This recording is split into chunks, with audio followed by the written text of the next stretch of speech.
Welcome to the ITFreeTraining video on Windows file systems. In this video, I will look at the 4 different file systems supported in Windows. These are REFS, NTFS, exFAT, and FAT32. This video will look at the features available in each one and the limitations of each. By the end of this video, you will know which file system to choose depending on what you require. The Resilient File System, or REFS, is a new generation of file system and the newest file system added to Windows. This file system aims to improve data integrity as well as reduce data corruption and downtime. Since it is a new file system, it requires Windows 8 or Windows Server 2012. REFS was designed to work with Windows storage spaces, and thus Windows storage spaces can take advantage of the new features REFS has to offer. If you are familiar with NTFS, you may remember having to fix some disk problems by taking the volume offline. With REFS, there is no offline fixing option, as all problems are fixed while the volume is online, reducing downtime. In fact, there is no check disk software for REFS, unlike what is available with other file systems. So, in summary, REFS is designed to be a highly available file system with little downtime and with little chance of data corruption. If you have worked in IT for a while, you have probably heard of features like these being added to the REFS predecessor, NTFS. For example, the self-healing feature. The point to remember is that although NTFS has been improved over the years, it is still a 20-year-old file system. In contrast, REFS is a modern file system built from the ground up using a modern approach. For this reason, it is much better at supporting repair features than NTFS is able to do. Before you start using REFS, there are a number of features that it does not support. Firstly, it does not support disk quotas. According to one of the Microsoft blogs, disk quotas can be managed outside the file system rather than via a feature in the file system. It is possible that disk quotas may be added to the role File Server Resource Manager later on, but this has not happened in Windows Server 2012 R2, and there is no guarantee that Microsoft will add this functionality. The next missing feature is file and folder compressions and encryptions. If you use either of these features, you will need to stay with NTFS. The next missing feature is called hard links. Hard links allows a feature called data deduplication. Data deduplication is when you have 2 or more identical files on the same drive using the same space. This increases the amount of data that can be stored, as identical files are not being duplicated multiple times. The OS drive heavily uses hard links, for example, in the side-by-side store.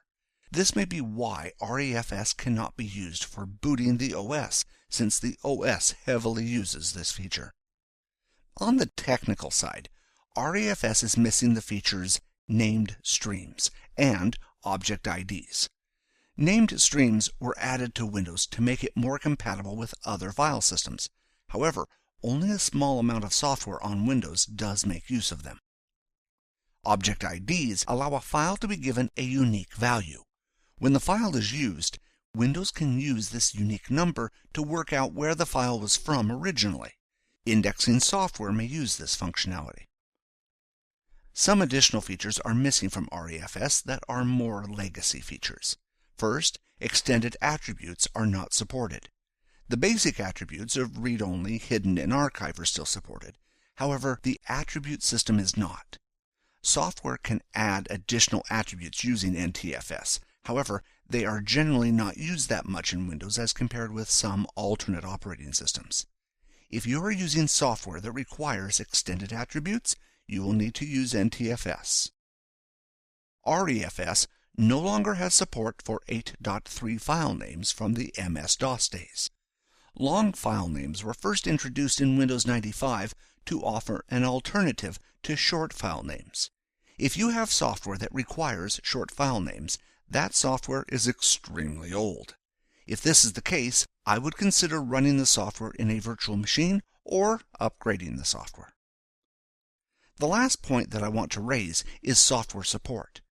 REFS uses a lot of the same APIs as NTFS, so most software should work fine, but you should check the software to make sure it works with REFS. For example, SQL Server has limited REFS support.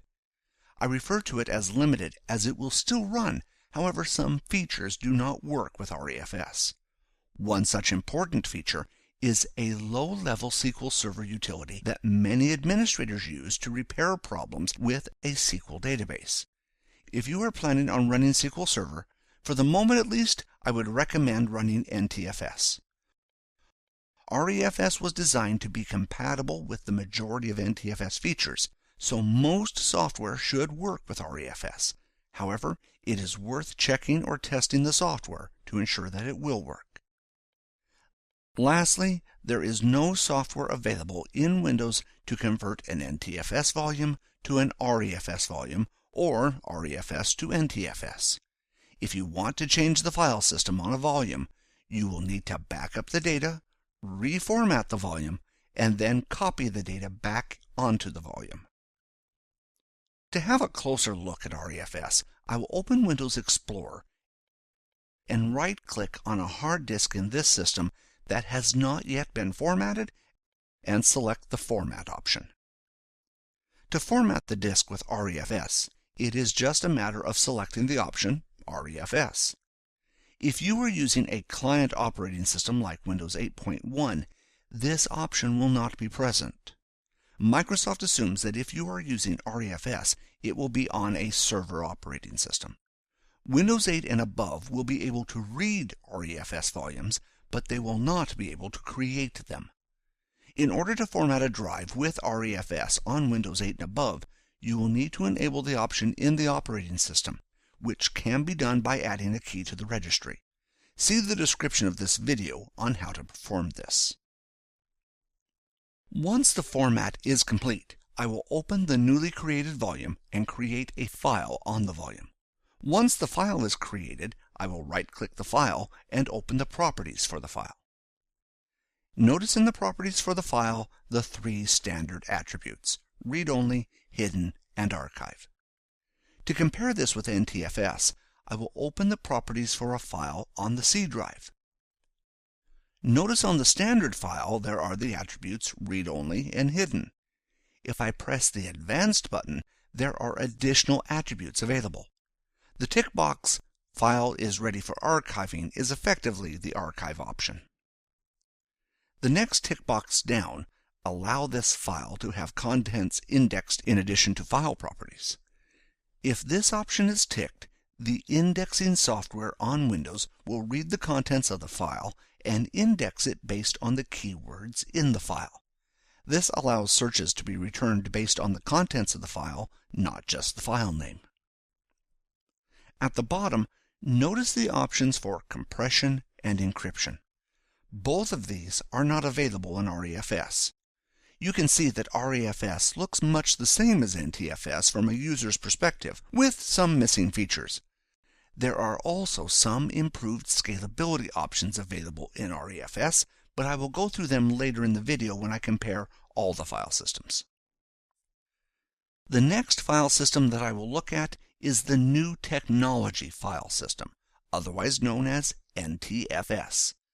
This was first introduced in 1993 with Windows NT. Since then, new versions have been released, with the latest version being 3.1, released in 2001. Additional features like self-healing have been added in Windows Vista that did not require a new version of the file system, and thus NTFS has been improved and expanded since it was first implemented. NTFS introduces the following features that were not present in a Windows file system before this. First is a transaction log file system.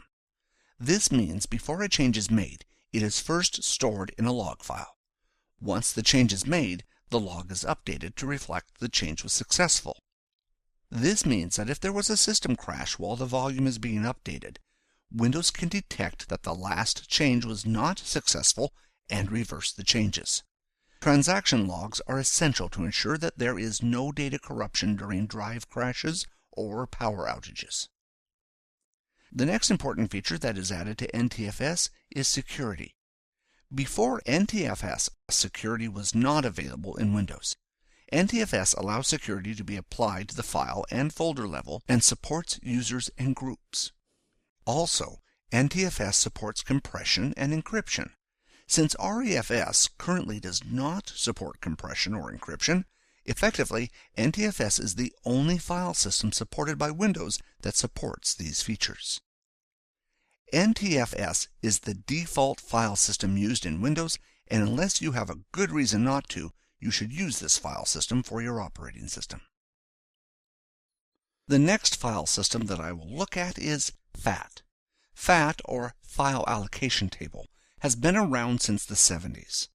There are a number of different implementations of FAT, but in particular, Windows uses two types. The first one is FAT32.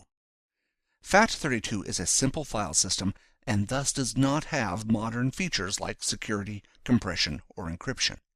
It also does not have modern features like self-healing and transaction logging like NTFS and REFS have. But the advantage of not having these features is that there is less overhead. This means the FAT file system performance can be a little better than NTFS or REFS. However, this is done at the expense of the resilience of the file system and can increase the chance of data corruption. The advantage of FAT32 is that it is compatible with everything. A hard drive formatted with FAT32 can be read in just about any operating system, including alternate operating systems like Linux. For this reason, it is often used with removable media. Nowadays, with household devices like TVs supporting USB removable media, you want a file system on your removable media that anything can read, and FAT32 is the best candidate for this. The last file system that I will look at is Extended FAT. This file system is a Microsoft file system. If the truth be known, Microsoft developed the FAT32 file system by expanding on older standards. But the difference is that the Extended FAT file system is a proprietary and patented file system. Essentially, this means that if the file system is to be used in devices like a camera or TVs, the company must pay Microsoft a fee. This makes it difficult to implement in open source operating systems like Linux. In Windows, however, it is supported in Windows XP and above, although a Windows update may need to be applied first in order to read the file system. The file system itself has been optimized for flash drives and thus not developed primarily to replace file systems like NTFS for hard disks.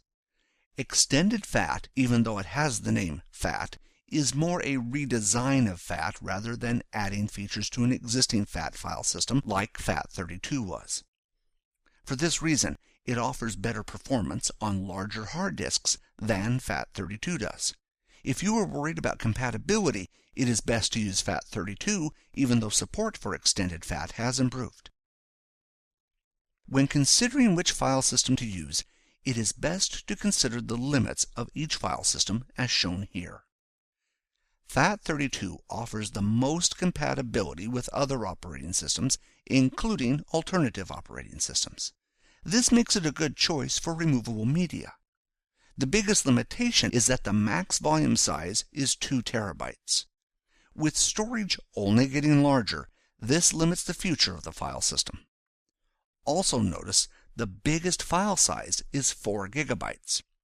For general users and sharing files on removable media, this should be enough. However, if you start working with very large high-definition video files or very large databases, you may reach this limit and need a different file system.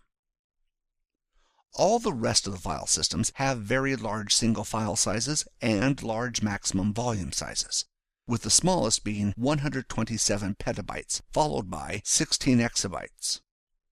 If you consider the following, after a terabyte is petabyte, then exabyte, followed by a zettabyte. So the smallest value would be over 100,000 terabytes. So you can imagine this is quite large by today's standards. So essentially, REFS, NTFS, and extended FAT have plenty of room to grow. For the file names, all 4 file systems support 255 character file names. One point to note that when REFS was first developed, the file name was 32 kilobytes per file. When Windows was released to manufacturing, this was dropped to 255 characters. This was most likely to improve compatibility with NTFS and also the Windows File System API. So in some references, you may see this value listed as 32 kilobytes. In most cases, the decision of which file system to use will come down to how much compatibility you want with other operating systems and which features you want. The most important being security features, compression, and encryption, which will ultimately determine the choice of which file system you want. If I now open Windows Explorer, I have placed a USB key in the computer. If I click the USB key and select the Format option, it will allow me to format the USB key. Notice that the default option is FAT32. When you perform a format, Windows will automatically choose the file system that it thinks is the most appropriate. FAT32 was chosen due to its compatibility with other systems, and it works best with small volumes. Notice that when I select the pull-down, I can format the USB key with any file system that I want. It is just a matter of selecting it. If the file system is not available, it will not be displayed. For example, on Windows 8 computers, REFS must first be enabled before it will appear in the pull-down menu. You can see how easy it is to perform a format of a drive. The tough decision is which file system to use, but I hope this video has helped you make the appropriate decision. Thanks for watching this video from ITFreeTraining. If you like the video, please feel free to give us a like on YouTube, as this helps us a lot. All our videos are free. Until the next free video from us, thanks for watching, and see you next time.